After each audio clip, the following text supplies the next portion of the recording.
Je crois le plus beau souvenir, simplement, le plus simple, mais le plus beau, le plus authentique. Ta présence lors de la période la plus difficile, que je vais considérer la plus difficile pour moi dans la vie, c'est-à-dire la perte du vieux. On entend un jour que vraiment mon amitié finit avec Clyde parce que l'un ou l'autre a essayé de franchir cette barrière-là. Ton ami Inès a dit, moi, tu es sûr qu'il n'y a rien, machin, truc. Tu es sûr que tu peux dormir mieux avec Inès, machin, truc, machin.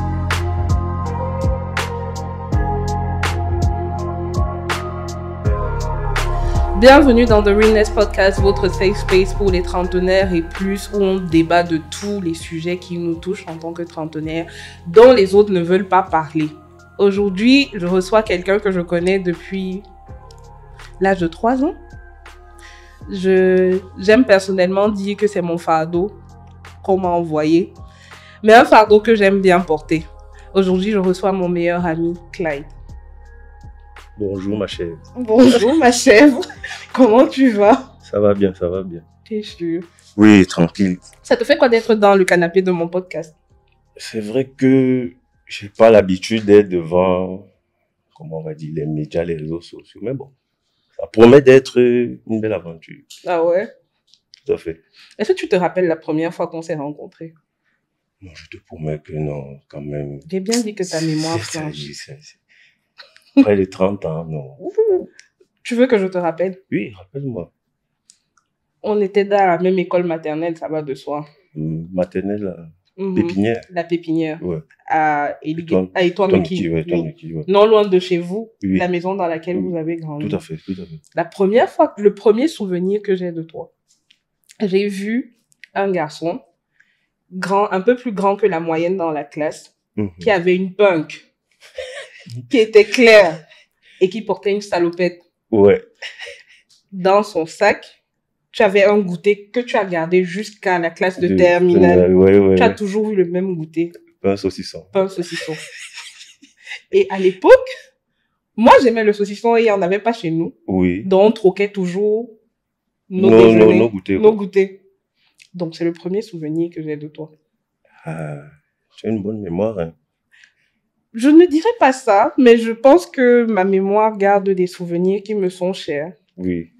Oui. Et ma salopette était comment? En jean. En jean, et elle était sautée. Avec des baskets et des chaussettes hautes. Tu sais qu'à l'époque, on nous obligeait toujours avec les coiffures, la punk. Oui. Tu vois, c'était un peu le choix des parents, mais bon, ça ne m'allait pas mal, hein. Tu penses que ça t'allait pas mal? Oui, non. Ah, ça te donnait une allure particulière. Je préfère dire particulière parce qu'on est devant les gens, parce que si on n'était que tous les autres, tu sais ce que j'allais dire. Particulier dans ce sens, particulier positif ou bien négatif? Écoute, ou bien... je préfère garder ça pour moi. Sinon, si on te demande de définir notre relation aujourd'hui, 30 ans plus tard, tu dirais quoi? De prime abord, en fait, on m'a éduqué dans le sens où, en fait, l'amitié. En fait, on m'a toujours éduqué dans le sens où, en fait, l'amitié n'existe pas. Donc, je dirais que nous sommes surtout frères et sœurs.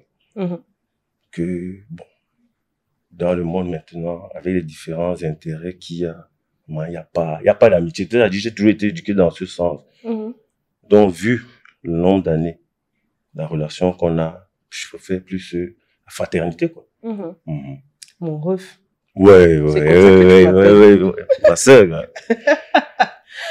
Quand on était au collège et que les gens disaient souvent, ah non, on n'est pas des amis, qu'il faut que les gens, qu'on dise la vérité. Ouais. Comment toi tu te sens? Même jusqu'à présent que ça a changé. Ah ouais? Je sais qu'il y a toujours des gens qui disent que, gars, dis-moi la vérité, man. Gars, dis-moi la vérité. Oui, jusqu'à moi, on ne demande plus. On ne demande plus. Non, les gens demandent toujours, gars, dis-moi la vérité. Tu es sûr? Tu vois, les gens profitent d'un moment de blague. Tu es sûr? Ton ami Inès l'a dit, moi, tu es sûr qu'il n'y a rien, machin, truc. Tu es sûr que tu peux dormir mieux avec Inès, machin, truc, machin. Et dit que, gars, on a dépassé cette étape-là. On a dépassé cette étape-là. Que vraiment, voir Inès, c'est ma sœur. C'est ma sœur, là. Je vois rien en elle, là. Bon, c'est pas que tu es une belle femme, bien sûr. Tu n'as pas besoin de me rassurer. Mais il y a rien, ça dit, c'est la fraternité. fraternité. Donc. Et puis, un moment, tu sais, avec l'âge aussi, la maturité, un moment, tu t'en fous un peu de ce que les gens peuvent dire ou penser, tu vois. Quand tu sais qu'il y a ça, dit c'est fraternité, là, tu te justifies pas. Bien, tu cherches même plus à te justifier. Peut-être que quand on est un peu plus jeune, tu vois, on veut un peu, tu vois, on veut la vie des gens, on veut un peu, comment on peut dire, on veut plaire. On veut plaire aux autres. Mais en grandissant, tu te dis non. On ne fera jamais l'unanimité. Hein. Donc, dans ce sens, moi. Est-ce que, bon, la première question que je me pose, qu'est-ce que tu trouves le plus important dans notre amitié? Je crois que le plus important, pas de jugement. C'est-à-dire, on ne sait jamais juger. C'est-à-dire, je te juge pas, tu ne me juges pas. Chacun parle de sa vie quotidienne, de ses défauts, de ses... Ça dit, mais je crois que c'est ça qui fait la particularité. En fait, il n'y a pas de jugement. Il n'y a pas que tu exagères, tu es ceci, tu es cela. Je prends ton avis, je l'écoute, je te donne mon avis, mais je te juge pas. Et tu m'as jamais jugé, ça dit, tu ne m'as jamais. Ça ne servira à rien de toute façon. Même si je te juge. Même si je te juge. Non, mais tu sais que il y a certaines personnes qui sont quand même influencées par le jugement. C'est-à-dire, on reste toujours, en fait, il y a des gens, c'est-à-dire, les gens restent même dans leur amitié, hein, bon, du moins, qu'on voit un peu à distance des relations d'autres. Il y a des gens qui restent quand même le jugement que, ouais, ma sœur, qu'est-ce qu'elle va même me dire, qu'est-ce qu'elle va même me faire. Et du coup, ces personnes-là ne s'ouvrent pas vraiment. Oui, tu vois un peu. La preuve, quand tu étais, la période où tu étais au Canada, pendant tes études supérieures, il y a un moment, on ne parlait pas beaucoup. Ça dit, tu es parti, on s'est un peu parlé. Mais moi, il y a des moments où on ne se parle pas beaucoup. Tu vois un peu. C'est vrai que tu vas souvent me faire le reproche, mais je dis toujours à Inès, ne me dérange pas. Tu sais comment je suis. C'est pas parce que je ne t'écris pas ou je t'appelle pas. Gars, tu es dans mon cœur. Et ne crois pas que je vais changer ça. Tu n'as même pas l'intention de changer. Je ne crois pas que ça dit, tu vas jamais, tu ne me pousseras pas à changer cette façon d'accepter que je sois comme ça. Que toi, c'est vrai que toi, tu viens toujours vers moi, tu es toujours en train de venir, tu me dis comment ça va. Mon défaut, peut-être, c'est que je te dis toujours que laisse ça, tu ne peux pas. C'est vrai, tu vas me bouder un peu, mais je te dis, gars, ma soeur, laisse ça, laisse les bêtises. Gars, laisse les pètes là. Et quelle est la chose la plus difficile, tu penses, dans notre amitié? La chose la plus difficile? Difficile? Je dirais, bon, pour dire, je ne vois pas qu'il y ait quelque chose de vraiment difficile. Parce que ça part du fait qu'on a accepté. En fait, on ne se juge pas. Je crois que c'est s'il y avait des jugements que ça allait être un peu compliqué, mais c'est pour ça que, comme il n'y a pas de jugement, car ça passe un peu crème, c'est-à-dire, il n'y a pas... Il n'y a pas de souci. Il n'y a pas de souci. C'est-à-dire, bon, même s'il y a un souci, on va banaliser. On va banaliser le souci, tu vois un peu. C'est-à-dire, bon, je vais dire, je vais toujours venir en mode, même si tu es un peu nerveuse là, je vais venir en mode blagueur. Tu vois un peu pour t'énerver. C'est-à-dire, une petite anecdote là, qui vous est arrivée. Hier, par exemple, là, en arrivant, pour ton podcast, tu vois, je t'ai trouvé endormi, fatigué, tu as une journée longue. Mais je suis venu, j'étais quand même perturbé pendant au moins 2 heures de temps. Tu t'es même fâché un peu, mais après tu commences encore à rire, donc bref. Je suis contente que tu en sois conscient. Que, gars, tu as une journée longue, gars. Tu viens là, tu veux beaucoup bavarder, machin, truc. Tu veux nous déranger là avec ta cousine, machin, truc. Je t'ai dit que, gars, laisse-moi les bêtises là. Tu crois que comme je suis arrivé là, il faut d'abord que je chope. Il faut d'abord qu'on cause. Tu crois que je vais te laisser dormir comme ça? Non. Donc, et puis bon. Même si tu es fâché, bon, ça va. L'important, c'est que tu ris. Tu vois.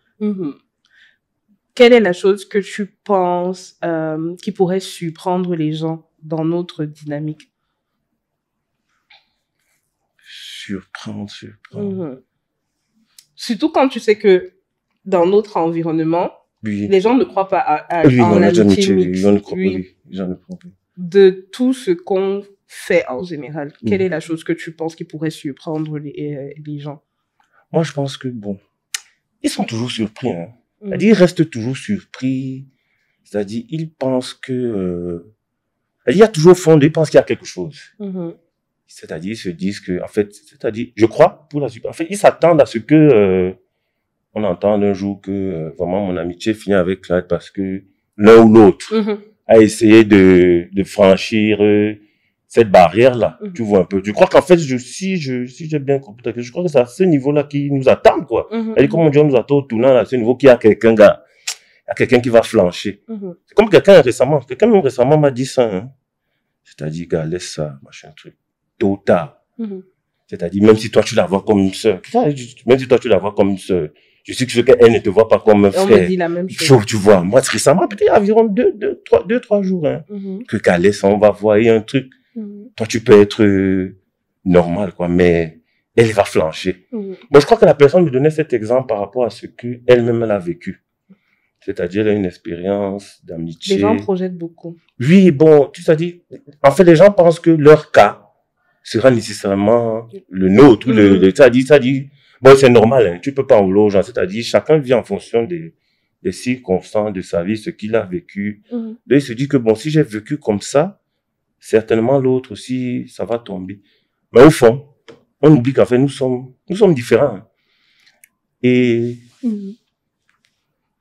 je crois que c'est ça qui fait un peu la particularité. C'est-à-dire, en fait, on a accepté la différence de l'un ou l'autre. On a accepté vraiment la différence dans la manière de penser.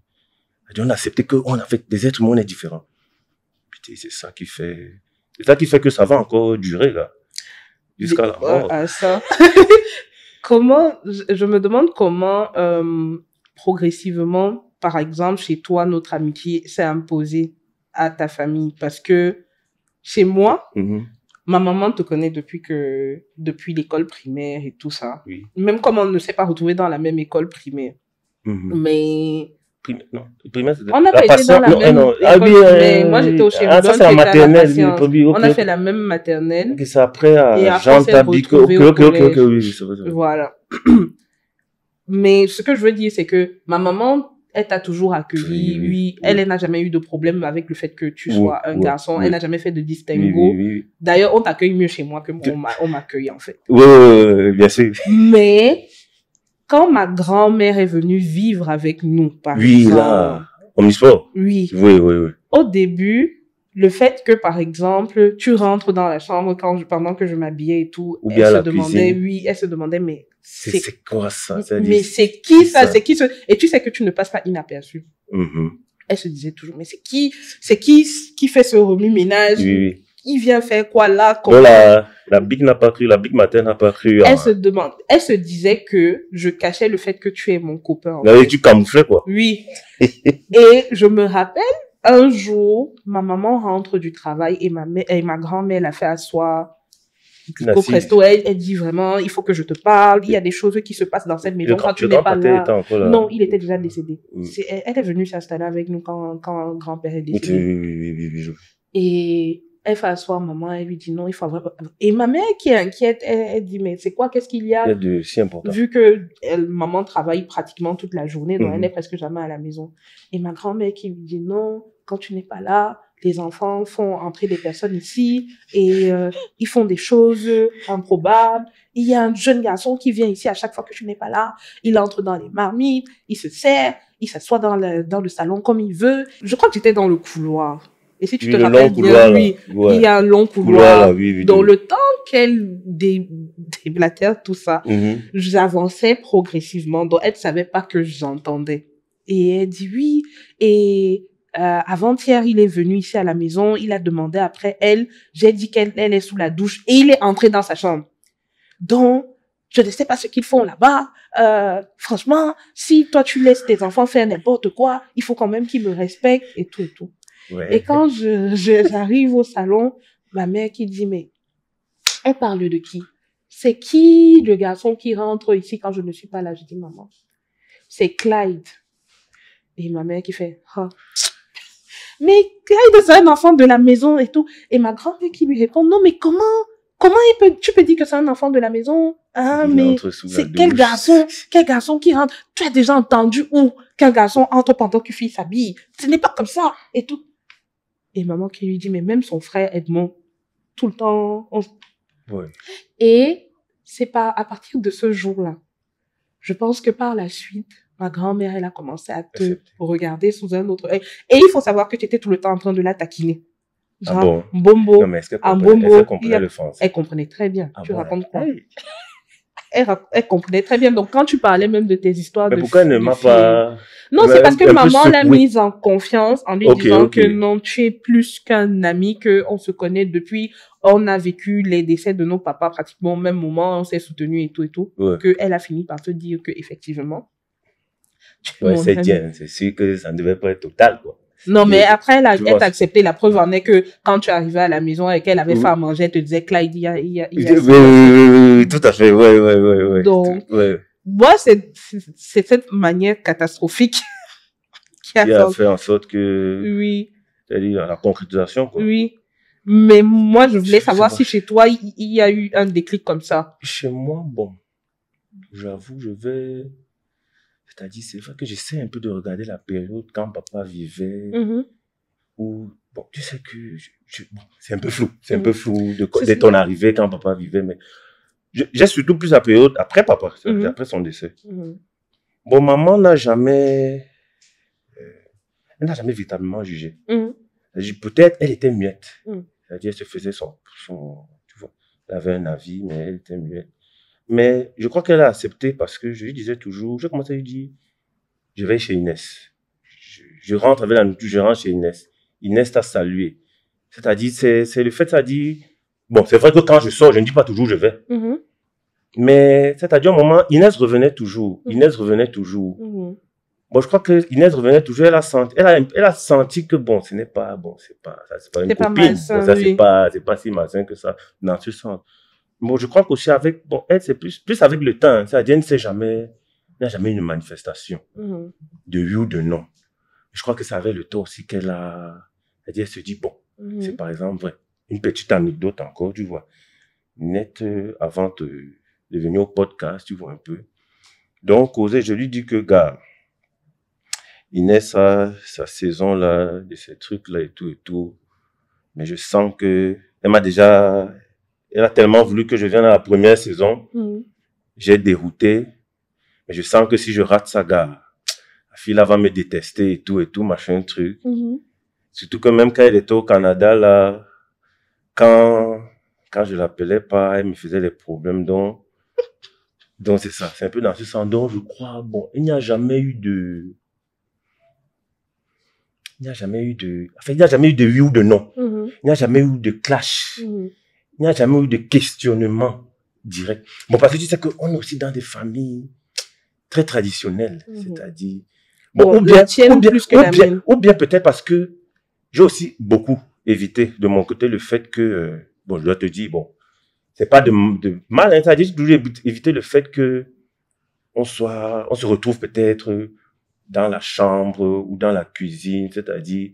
En fait, c'est vrai que c'est seulement maintenant, mais c'était rare que j'étais plus chez toi. Oui. Que tu ne venais chez moi. Donc, elle n'avait pas moyen de se questionner trop, tu vois un peu.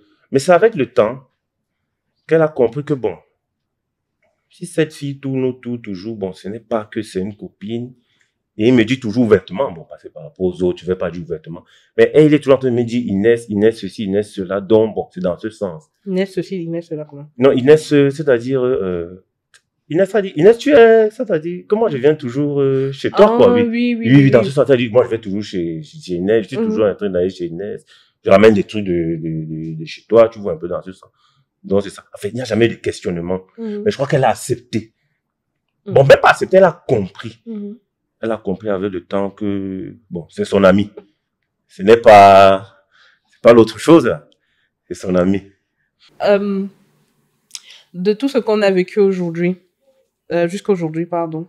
Pour toi, quelle est l'épreuve la plus difficile qu'on ait pu vivre ensemble? Je crois que l'épreuve la plus difficile, tu connais cette épreuve, je ne vais pas citer les noms. Ça a vraiment été l'épreuve la plus difficile. C'était l'épreuve la plus difficile. Je peux vraiment pas citer le nom, je peux pas citer les noms. C'est ça qui a failli faire péter notre amitié. Bon, si je peux dire, en fait, c'est une affaire d'argent. Je vais, pour un peu éclairer, ça, c'est une affaire d'argent. Et ça a failli faire capoter. Tu étais vraiment fâché. Mais ou bien, je sais pas, ou bien peut-être ça s'est passé facilement, peut-être parce qu'on n'a pas le même tempérament. Tu as un tempérament un peu plus impulsif, tu vois. Moi, dans le calme, c'est-à-dire, tu as passé pendant au moins 2 ans, 1 an, je crois même que tu n'as pas cessé. Tu ne cesses même pas. Toujours me charrier par rapport à ça. Je crois que peut-être... Ne me charrie pas, je suis sérieuse. Non, je sais, non, bon, je sais que tu es sérieux, je sais que tu... Gars, ça te porte, c'est ça à cœur, quoi. Mais je crois que c'est du fait de nos tempéraments. Peut-être comme je suis un peu plus calme. J'ai pris la chose doucement. J'essaye de te faire comprendre ma position. J'essaye de comprendre ta position. Et j'essaye de te faire aussi comprendre, c'est-à-dire la position de la personne. Tu vois un peu, mais c'est ça vraiment que c'est le point le plus difficile. Mais moi, j'ai jamais vu que ça va faire même capoter l'amitié. Si la personne voit, je ne comprendrai jamais ton point. Oui, non, ça dit. Non, c'est un point important, oui. Donc, je crois que ça n'a jamais été... C'est-à-dire, je me suis dit... Je dis toujours que, tu sais, quand on est fâché, on résout les choses dans le calme, le temps. C'est-à-dire, si tu es en colère, je suis en colère, tu vois, ça ne va pas. Et moi, avec le temps, j'ai appris à être moins colérique. C'est-à-dire, quand il y a un problème, je bats en retraite, c'est-à-dire, je relâche. C'est-à-dire, je ne heurte pas la personne. Tu vois un peu, c'est dans ce sens-là. Donc, mais c'est vraiment, quand je vois vraiment, c'est vraiment l'épreuve la plus difficile. C'est vraiment l'épreuve la plus difficile. C'est une épreuve toujours, c'est la compréhension. Moi, je mets ça dans le sens de la compréhension. Et tu vois, si tu te souviens, je te dis toujours aussi que tu as eu dans cette affaire, tu as eu des défauts. Tu as eu certains défauts. J'ai aussi eu certains défauts. Mais... Bref. Bon, parce que tu veux pas qu'on entre dans les détails, mais bon. Bref, mais on se comprend. Bref, non, on ne se comprend pas, on n'est pas d'accord. Non, on peut pas être d'accord, mais on se comprend. Non, on te comprend pas. Tu comprends ma position, je comprends ta position. Non. En tout cas, passons à autre chose. Je voulais qu'on aborde l'aspect des relations amoureuses, éventuellement. D'accord. Parce que je crois que c'est l'un des points qui peut être insolite pour les gens. Si toi et moi, on est aussi fusionnels qu'on le dit, quand il y a d'autres personnes qui rentrent dans l'équation. Moi, je prends un exemple. Depuis qu'on se connaît, je t'ai connu dans une seule vraie relation amoureuse. C'est vrai? Non, oui.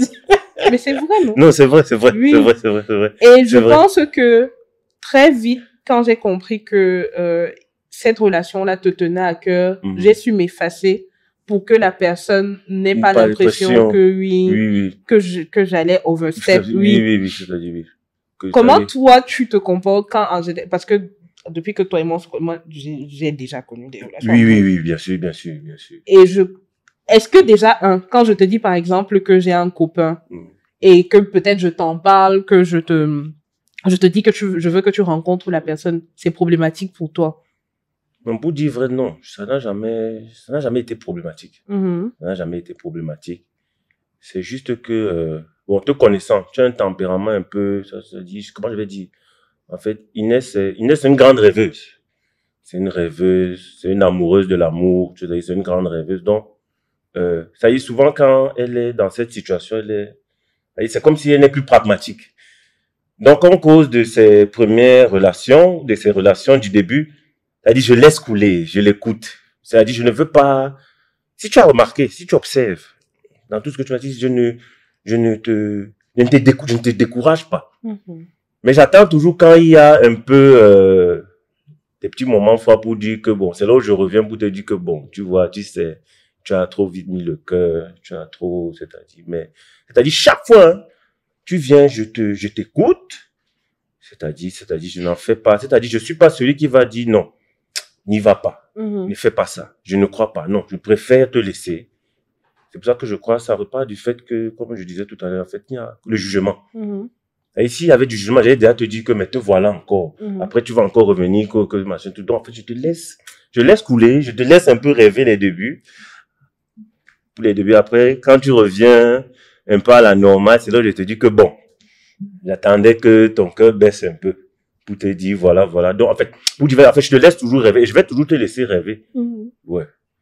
Mais l'autre, quand je parle de relation amoureuse et du fait que oui, il y a cette connexion-là entre toi et moi, je parle aussi du fait que quand je t'emmène souvent à la rencontre du personnage, oui, de mes copains, bien, est-ce que tu ne crains pas qu'il y ait friction avec les autres gars? Moi, je suis toujours en confiance parce que je sais quelque part que même quand ils te rencontrent, bon, quand j'en parle souvent, quand je dis souvent, ah non, mais moi j'ai un meilleur ami, c'est mon frère, machin, machin. Oui, dès le départ, c'est c'est ça, oui, mais après, mais une fois qu'ils te rencontrent, c'est bon. En fait, je crois que je joue toujours sur je surfe toujours sur l'humour, hein. Je surfe toujours sur l'humour, je vais toujours surfer sur le rire. Je veux pour alléger le cadre, c'est-à-dire pour qu'il décompresse, c'est-à-dire pour qu'il ne pense pas que je suis, c'est-à-dire ce frère-là, ce faux frère, en fait, qui est là derrière, tu vois un peu. Donc, je vais surfer sur l'humour, c'est-à-dire je vais lui dire, mon beau gars, ne crains rien. C'est-à-dire, nous ne sommes pas en concurrence. Mais est-ce que tu as déjà eu cette impression-là avec l'un d'entre eux, que tu devais le rassurer quelque part? Bon, peut-être pas en parlant, mais même dans tes gestes, dans ta façon de faire. Non, moi je crois que ça, t'as dit, tu sais, on est des hommes. Hein. Les hommes restent quand même toujours, c'est-à-dire, ils ont l'ego, c'est-à-dire, machin, truc. C'est-à-dire, aucun homme ne voudrait que, c'est-à-dire, en fait, tu vois, d'ailleurs, on est vraiment, on ne croit pas. On croit pas à l'amitié mixte. Donc maintenant, quand tu vas dire à ton potentiel gars, mari, dragueur, que bon, j'ai mon ami, il n'y croit pas. Donc, je ne viens pas dans l'optique de le convaincre. Je viens dans l'optique, je suis moi-même. Donc, comme je suis moi-même, je vais surfer sur l'humour. Je surfe sur l'humour pour le rassurer. Que gars, vraiment, n'aie pas peur. N'aie pas de crainte. C'est-à-dire, tu vois, c'est-à-dire, j'utilise même la technique que gars, si toi-même dans ton entourage, mon type, tu as quelque chose là, présente-moi. Tu vois, je t'ai dit, gars, si tu as un truc là aussi, gars, présente-moi, gars, je veux connaître, je veux aussi connaître les doux moments là, man. Tu vois un peu, donc, du moins, c'est-à-dire, moi, je vais pas, c'est-à-dire, je viens pas en concurrence. C'est-à-dire, je viens surtout je veux le rassurer. C'est-à-dire, pour moi, il est question de le rassurer que, gars, moi, qu'il n'y a rien. Qu'il n'y a rien. Qu'il n'y a rien dans ce sens. Ok. Avant peut-être qu'on ne passe à la dernière partie de l'épisode, quel est le plus beau souvenir que tu as de notre amitié, peut-être? Le plus beau souvenir, tu sais. Il y a tellement. Ah ouais? Tellement. Tu passes ta vie à m'insulter, dont je n'aurais jamais imaginé. Je crois que le plus beau souvenir, simplement, le plus simple, mais le plus beau, le plus authentique. C'est comme ton accompagnement, ta présence, lors de la période la plus difficile, que je vais considérer la plus difficile pour moi dans la vie, c'est-à-dire la perte du vieux. Donc, c'est ta présence. Peut-être tu ne t'en souviens même pas. Tu amenais toujours à manger. Vraiment des grosses marmites, hein, pour toute la maison. Tu amenais toujours à manger. Et tous les 2 jours. C'est-à-dire, c'était pas spécialement à moi, c'est dit, mais pour tout le monde. En fait, ta présence. Peut-être même c'est là que je me suis rendu compte que c'est une amitié importante, c'est une amitié sûre, tu vois un peu. Pour la nourriture. Bordel! C'est facile. Oui. Donc, c'est là où je me suis rendu compte, en fait, l'accompagnement, c'est des gestes. C'est-à-dire, c'est-à-dire, comme on dit souvent, c'était pas les paroles, c'est-à-dire, c'était la présence. C'était la présence. En fait, puisque toi, tu avais déjà vécu ça, donc tu étais présente, sans même beaucoup parler, sans des conseils. En fait, toi, tu comprenais ce que je vivais. Donc, tu avais juste décidé de m'accompagner, tu vois, tu m'assistais, ta présence. Bon, gars, surtout la chop, gars. Faut rester concentré. Ok. Si aujourd'hui, tu devais parler à des personnes qui sont dans la même situation que toi et moi, c'est-à-dire un homme, une femme, un garçon et une fille. Un garçon et une fille qui sont assez proches. Et qui ont peur de flancher. Peut-être pas peur de flancher. Parce que je pense, toi et moi, on ne ressent pas la peur de flancher. Ok? Mais qui veulent vivre leur amitié pleinement sans toutefois avoir à prendre en considération les jugements d'autrui. Quel conseil, toi, tu leur donnerais? Premièrement, ça dit, je pense que dans un cas du genre, en fait, dans la vie, ça dit, faut savoir, on ne fera jamais l'unanimité. Ça dit, tout le monde, on n'aura jamais le même avis. Donc, c'est-à-dire, vous ne pourriez jamais mettre d'accord tout le monde. C'est-à-dire, première chose. Ça va déjà, vous ne pouvez jamais mettre d'accord tout le monde. Deuxième chose, c'est-à-dire, il faut être vrai envers ton ami. C'est-à-dire, il faut être... C'est-à-dire, tu lui dis... Si tu sens que... C'est-à-dire, il faut être vrai. Et tu lui dis les choses telles qu'elles sont. C'est-à-dire, je crois peut-être, si tu sens que tu peux flancher pour elle, peut-être il est mieux. Ça, c'est le conseil. Moi, ça ne m'est pas arrivé de penser à ça. Et si tu sens que tu peux flancher, dis ça dès le départ. Et par rapport à ça, vous voyez comment ça. Dis même que bon gars, tu sais même qu'au début, j'étais même d'abord vu comme ceci. Je crois que peut-être à travers ça, vous saurez comment faire, ou vous arrêtez, ou vous entrez donc pleinement. Mais je crois que si tu sens que tu peux flancher face à elle, face à lui, je crois qu'il faut lui dire. Tu crois? Parce qu'il y en a qui disent que ça gâche l'amitié. Non, mais vaudrait mieux la gâcher alors, mais être vrai. Ok. Que de perdre le temps et après, tu vois un peu. Vaudrait mieux gâcher 3, 4 ans, 5 ans. Vous êtes vrai, tu vois. Et après, vous êtes vrai, vous voyez. C'est-à-dire, après, donc, vous enlevez ça, peut-être vous recommencez, vous ne recommencez plus votre amitié, bref. Mais peut-être être vrai, c'est-à-dire, lui dire que bon gars, comme tu vois là, je sens que si toi, vraiment, machin, truc, dès le départ. Et c'est là où elle aussi, où lui, peut-être te dit, ah bon. Mais je crois que c'est ça. Surtout dans le cadre, là. Dans le cadre, c'est-à-dire, je vais dire, si tu sens que c'est ton goût, tu le lui dis. Et c'est dans ce sens. Parce que je crois que ça va toujours, c'est-à-dire, Et si tu sens que c'est ton goût, tu le lui dis. Okay. Et c'est là où vous voyez. Vous voyez si vous franchissez cette étape, vous voyez si ça ne se fera pas. Bon, mais. Ok. Parce que je crois que peut-être le problème, c'est que les gens, à travers l'autre, voient quelque chose. Et ils ne se révèlent pas cela. Non, bon. Du moins, c'est ce que je dirais, mais l'important, gars, vous ne ferez jamais l'unanimité, gars. Quelle est ta plus grande crainte aujourd'hui? Peut-être pas seulement par rapport à nous. À notre amitié. Oui, mais quelle est ta plus grande crainte? Par rapport à l'amitié ou bien par rapport à la vie? Les deux, disons. Ma plus grande crainte? Pour te dire, je n'ai pas de crainte par rapport à notre amitié. Vrai. Ok. Vrai. C'est-à-dire, je n'ai vraiment pas, c'est-à-dire, j'ai pas de crainte. C'est-à-dire, moi, je crois que ça va du fait que, en fait, peut-être il faut se connaître. Il faut se connaître. C'est-à-dire, en fait, quand tu connais comment est l'autre, tu connais ce que l'autre n'aime pas, ce que l'autre aime. Que ce soit même dans les relations même charnelles et tout. C'est-à-dire, ça évite... Mais ça dit, gars, je ne crains rien. Ça dit, je ne vais pas, gars, je crains rien, gars. On sera amis à vie, donc tant pis pour celui qui croit ou qui ne croit pas, je ne crains rien. Je ne crains rien. Et en général, quelle est ta peur, ta plus grosse peur? Et on va terminer dessus. Bon, ma peur. Ma plus grosse peur, bon. Déjà, mais ça dit, oui, bon, oui. Voilà. Ma plus grande peur, oui, c'est par rapport à ta fille. Ouais. Voilà, je reviens, ça dit, j'ai le trauma du deuil, quoi. Donc, ma plus grande peur, c'est le traumatisme que, gars, je peux aussi la laisser tôt. C'est vraiment, c'est ma plus grande peur, disons. Ok. Je te remercie de t'être prêté au jeu. Merci. Il a fallu du temps, mais enfin, tu es venu. Je pense que c'était une belle conversation. Tout à fait. On ne parle jamais de manière aussi profonde. Encadré, quoi. Tu n'es jamais aussi sérieux. Non, arrête ça. Mais vivement qu'on continue de vivre notre toujours, gars. belle amitié. Gars, il n'y a rien. Gars, il n'y aura rien. C'est-à-dire, il n'y a rien, il y a quoi? Il n'y aura rien. Ça va aller. C'est-à-dire, on est ensemble.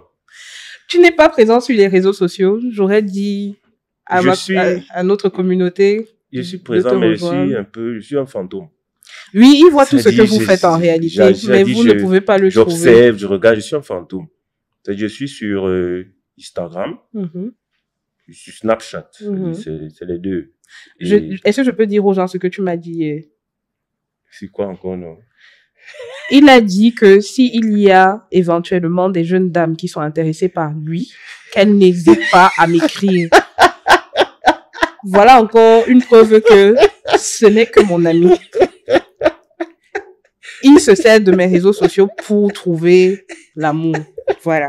Donc, mesdames, si vous êtes intéressées par mon cher frère, entrez dans nos DM. On se retrouve la semaine prochaine pour un nouvel épisode. N'oubliez pas de liker, de commenter, d'activer la cloche de notification. Parlez de The Realness Podcast autour de vous. Laissez-nous vos impressions en utilisant le hashtag The Realness Podcast. Rendez-vous la semaine prochaine pour un nouvel épisode. Bye bye. Bye. Bye.